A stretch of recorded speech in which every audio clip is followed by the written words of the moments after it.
Okay, you guys, sorry about that. You know, I certainly didn't anticipate having that terrible a signal. Hopefully it'll be better at the other house. Okie dokie, here we go. So the walk up, got a lovely little porch here. And of course this is great for evenings because the sun sets on that side of the house, making this a very shady little spot that overlooks the front yard. Heading into the first room now, there are some charming original features like the cove ceilings, the fireplace which has been converted to gas, and it has some lovely finish details like this scalloped mantle that matches the windowsills. Nice built-ins. This is east facing, so morning light.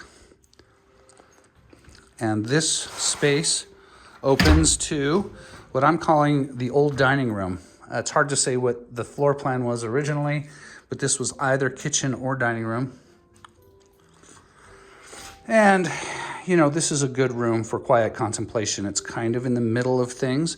They have it set up as a media space, but could be used any number of ways. That's bedrooms down there. We're gonna head into the kitchen first. The kitchen, as I was saying, is small, but it is well appointed. The finishes are nice, the cabinetry is nice. Laundry is in the kitchen, in this little cove. And here's some demo of the cabinet hardware. Soft closed drawers, very pleasant. Gas cook range, microwave, dishwasher, etc. It's very clean.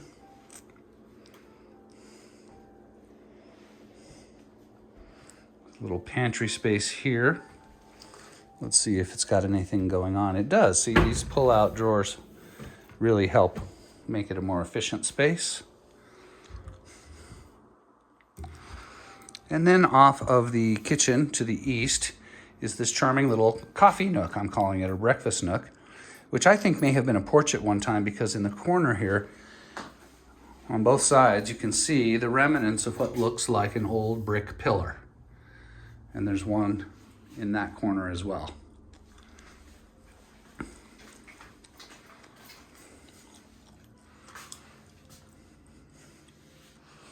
So this is a charming little space. Moving out of the kitchen now into this middle room and down the hallway. First stop on the right is a bedroom. The wood doors are nice. They've been changed everywhere I've found so far. And this is a good sized bedroom. That is northern light. The closet is normal size.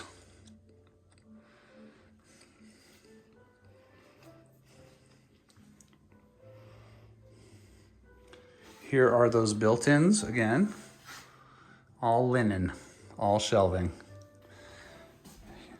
A little further down we have the return air for the HVAC system and what I'm calling the office. This office has a pass-through to the back, so in addition to that, there's no door here, making it a public space. But at one point it was a bedroom for sure. Swinging, hello. Over to the bathroom now. The bathroom is well done, has the same soft close hardware. The tile in the shower enclosure is very clean and well done. A perfectly pleasant and serviceable bathroom.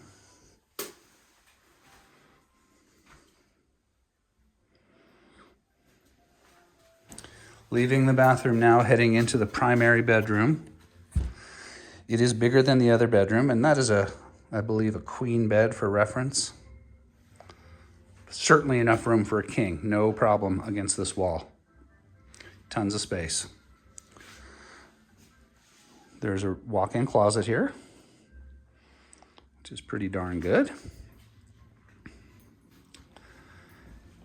And this is south facing, and there's the road. And I'm just gonna stand here quietly.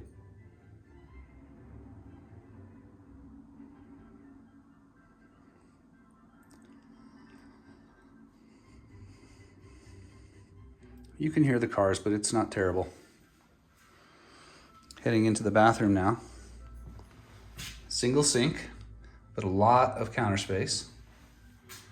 A nice big garden tub. Sans jets, which I appreciate. I'm not a huge fan of the jets. I noticed that there's no shower curtain in here, which means they are sitting down to use the sprayer. One could easily install one of those suspended shower curtains, but it would need to probably, be a 90-degree corner.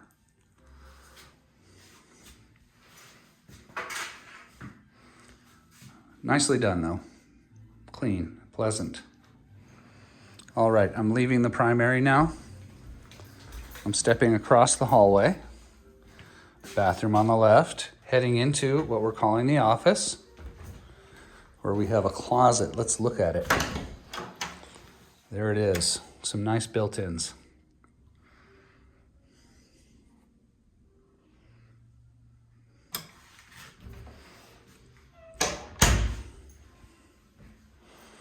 All right, so now I'm stepping down into this addition, and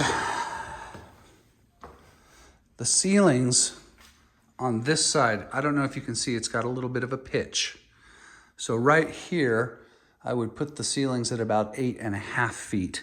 I think I may have misspoken when I said they were really taller. The effect is that way because you step down into the room. But the reality is that it's no more at its highest 9 feet. Okay. First door on the left. Closet, plenty of storage. And look, another gong. Oh my goodness. That's going to be our theme. Because there was a gong at Poplar. Okay, so this space has a little kitchenette. But first, we have a water heater. I see that it is missing some of the modern details, but it also looks very clean and functional. Here's our bathroom for the casita, I'm calling this. Aloe vera tiled sink. Fun pumpkin color in here. This has also been done. And this arrangement is a little snug here. You can't stand directly in front of the sink unless you scooch around the toilet. The sink is oriented to the left a little bit, addressing this traffic problem, but it's a little bit awkward in here. I don't think that would hold up the show for anybody using the bathroom successfully, but it is something I'm noticing. The tile in here looks fantastic, like this room didn't get a whole lot of use. Very nice shower enclosure. And now we're stepping into the casita's kitchenette, which is pretty well appointed. It's got what appears to be Corian countertops, or perhaps quartz. Tile backsplash, range hood, the little 4-burner. This is an apartment size stove, but it perhaps is the nicest one I've ever seen. It looks spotlessly clean, like it hasn't ever seen any action. And the casita has its own outside entrance. So conceivably, if this were rented, one can come in from the front, park in the front of the house, and walk down the sidewalk and in to the house off of Cole, which is right there. Might as well take a peek out there, huh?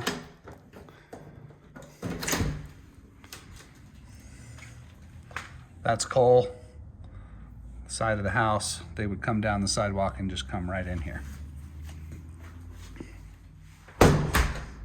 Okay.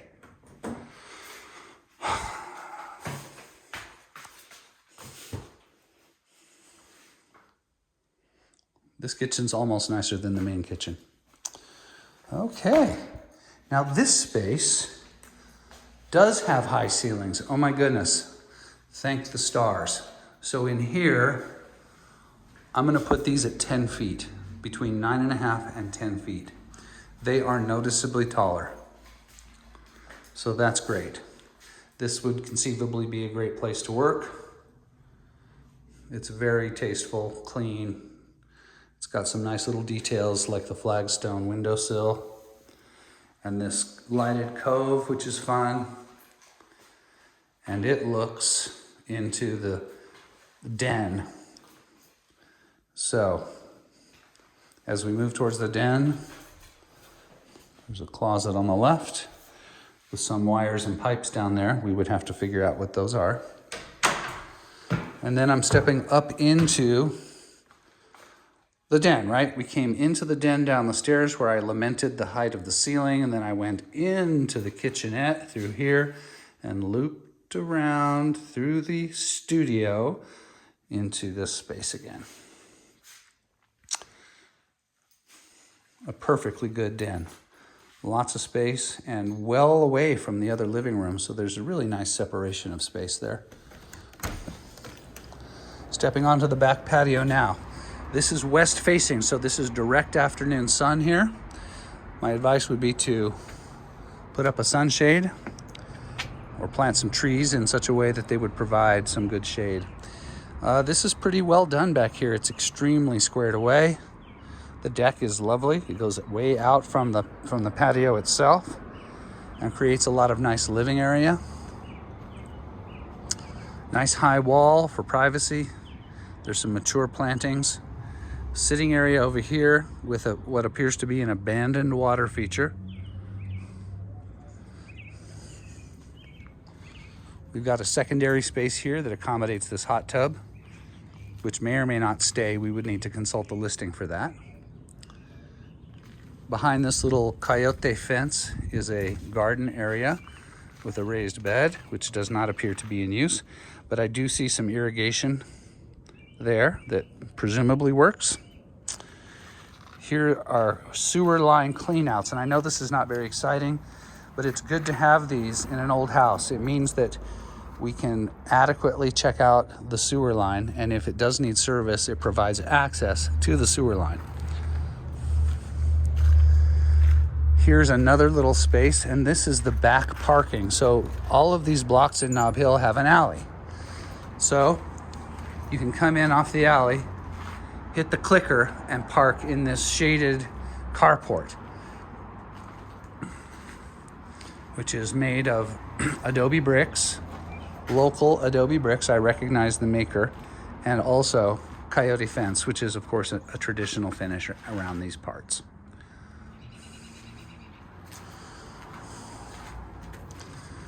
I see that the electric service has been updated. It appears that all the major systems have been addressed. Here is the storage shed,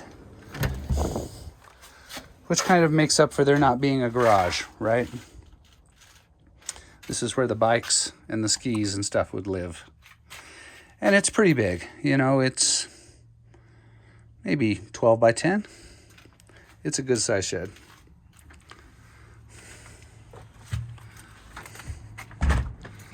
All right.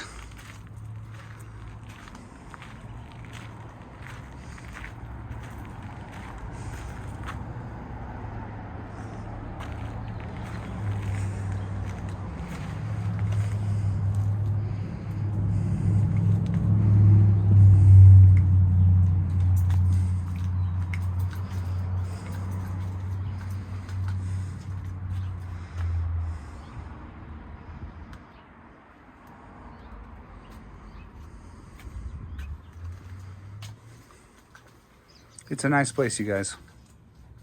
It's got some really nice finishes and has a lot of charm.